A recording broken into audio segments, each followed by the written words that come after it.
ವಿಮಾನ ದುರಂತದಲ್ಲಿ ಅಜಿತ್ ಪವಾರ್ ಸಾವನ್ನಪ್ಪಿದ್ದು ಸಿಎಂ ಮತ್ತು ಹಲವರಿಗೆ ಗುಪ್ತಚರ ಇಲಾಖೆ ಅಲರ್ಟ್ ಇರುವಂತೆ ಎಚ್ಚರಿಕೆಯನ್ನ ನೀಡಲಾಗಿದೆ. ಫ್ಲೈಟ್ ದುರಂತದಲ್ಲಿ ಅಜಿತ್ ಪವಾರ್ ಸಾವನ್ನಪ್ಪಿದ್ರು. ಸಿಎಂ ಮತ್ತು ಹಲವರಿಗೆ ಗುಪ್ತಚರ ಇಲಾಖೆ ಅಲರ್ಟ್ ಕೂಡ ಮಾಡಿದೆ. ಖಾಸಗಿ ಜೆಟ್ಗಳ ತಪಾಸಣೆಗೆ ಖಡಕ್ ಸೂಚನೆಯನ್ನ ಕೂಡ ನೀಡಲಾಗಿರುವುದು. ಸಿಎಂ ಮತ್ತು ಡಿಸಿಎಂ ಸಚಿವರ ಖಾಸಗಿ ಜೆಟ್ ಚೆಕ್ ಮಾಡಲಾಗ್ತಾ ಇದೆ. ಈ ಹಿಂದೆ ಜೆಟ್ ತೊಂದರೆಗೆ ಒಳಗಾಗಿದೆಯೇ? ಸಿಎಂ ಡಿಸಿಎಂ ಬಳಕೆ ಮಾಡುವಂತಹ ಜೆಟ್ ಯಾವುದು? ಜೆಟ್ ಮೇಲೆ ದೂರು ಇದ್ರೆ ಮಾಹಿತಿಯನ್ನ ಪಡೆಯಿರಿ. ಜೊತೆಗೆ ದೂರು ಇದ್ರೆ ತಕ್ಷಣ ಜೆಟ್ ಬದಲಾವಣೆಗೆ ಸಲಹೆಯನ್ನ ಕೂಡ ನೀಡಿರುವಂತದ್ದು. ಅಜಿತ್ ಪವಾರ್ ಅವರು ಪ್ರಯಾಣ ಮಾಡ್ತಾ ಇದ್ದಂತಹ ವಿಮಾನ ಅಪಘಾತವಾಗಿ ಸಾವನ್ನಪ್ಪಿರುವಂತಹ ವಿಚಾರ ಈಗಾಗಲೇ ಎಲ್ಲರಿಗೂ ಕೂಡ ಗೊತ್ತಾಗಿರುವಂಥದ್ದು. ಹಾಗೆ ಪಂಚಭೂತಗಳಲ್ಲಿ ಅಜಿತ್ ಪವಾರ್ ಅವರು ಕೂಡ ಲೀನರಾಗಿದ್ದಾರೆ. ಈ ಬೆನ್ನಲ್ಲೇ ಈಗಾಗಲೇ ನೋಡಿ ಸಿಎಂ ಮತ್ತು ಹಲವರಿಗೆ ಗುಪ್ತಚರ ಇಲಾಖೆ ಒಂದು ಎಚ್ಚರಿಕೆಯ ಸಂದೇಶವನ್ನ ಕೂಡ ನೀಡಿರುವಂಥದ್ದು.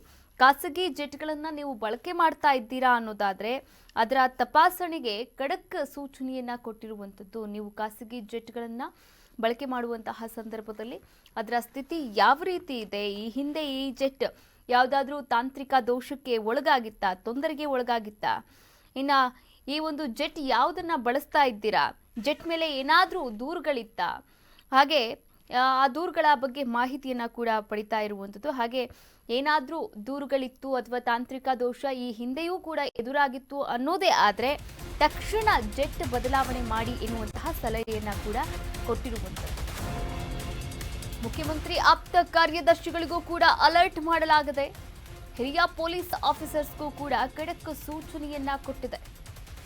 ಖಾಸಗಿ ಜೆಟ್ ಚೆಕಿಂಗ್ಗೆ ಸೂಚನೆಗೆ ಕಾರಣ ಏನು? ಹಾಗಾದ್ರೆ ಲಿಯರ್ಜೆಟ್ 45 ಬಳಕೆ ಮಾಡ್ತಾ ಇದ್ದಂತಹ ಅಜಿತ್ ಪವಾರ್ ಟೆಕ್ನಿಕಲ್ ತೊಂದರೆಯಿಂದ 2 ಸಲ ಪ್ರಯಾಣ ರದ್ದಾಗಿತ್ತು.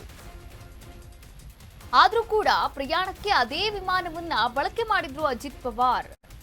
ಹೀಗಾಗಿ ಸಿಎಂ ಮತ್ತು ಸಿಬ್ಬಂದಿಗೆ ಗುಪ್ತಚರ ಇಲಾಖೆ ಸೂಚನೆಯನ್ನ ಕೂಡ ನೀಡಿರುವಂಥದ್ದು. ಗುಪ್ತಚರ ಇಲಾಖೆ ಇದೀಗ ಎಲ್ಲರಿಗೂ ಕೂಡ ಸಿಎಂ ಮುಖ್ಯಮಂತ್ರಿ ಅಂದ್ರೆ ಸಿಎಂ ಹಾಗೆ ಡಿಸಿಎಂ ಮತ್ತೆ ಅವರ ಜೊತೆ ಆಪ್ತ ಬಳಗದಲ್ಲಿ ಕೆಲಸ ಮಾಡ್ತಕ್ಕಂಥ ಕಾರ್ಯದರ್ಶಿಗಳಾಗಿರ್ಬೋದು, ಸಿಬ್ಬಂದಿಗಳಾಗಿರ್ಬೋದು, ಯಾರ್ಯಾರೆಲ್ಲ ಜೆಟ್ಟನ್ನು ಬಳಕೆ ಮಾಡ್ತಾ ಇದ್ದೀರಾ, ಆ ಜೆಟ್ ಬಳಕೆ ಮಾಡುವಂತಹ ಮುನ್ನ ಆ ಜೆಟ್ ಬಗ್ಗೆ ಏನಾದರೂ ದೂರುಗಳಿದೆಯಾ, ತಾಂತ್ರಿಕ ದೋಷಗಳೇನಾದರೂ ಎದುರಾಗಿತ್ತಾ ಈ ಹಿಂದೆ, ಈ ಬಗ್ಗೆಯೂ ಕೂಡ ಮಾಹಿತಿಯನ್ನ ಪಡಿಬೇಕು.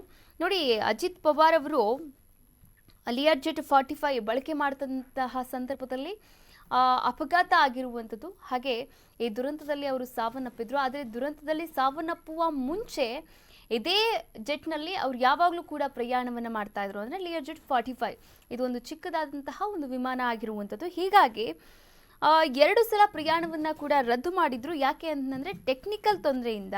ಆದರೆ ಮತ್ತೆ ಅದೇ ತಪ್ಪನ್ನು ಅವರಲ್ಲಿ ಮಾಡಿರುವಂಥದ್ದು. ನೋಡಿ, ಪ್ರಯಾಣ ಮಾಡಬೇಕಾಗದೆ, ಹೀಗಾಗಿ ಪ್ರಯಾಣಕ್ಕೆ ಅದೇ ವಿಮಾನವನ್ನು ಬಳಕೆ ಮಾಡಿದ್ದೇ ಇಲ್ಲಿ ತಪ್ಪಾಗಿರುವಂಥದ್ದು.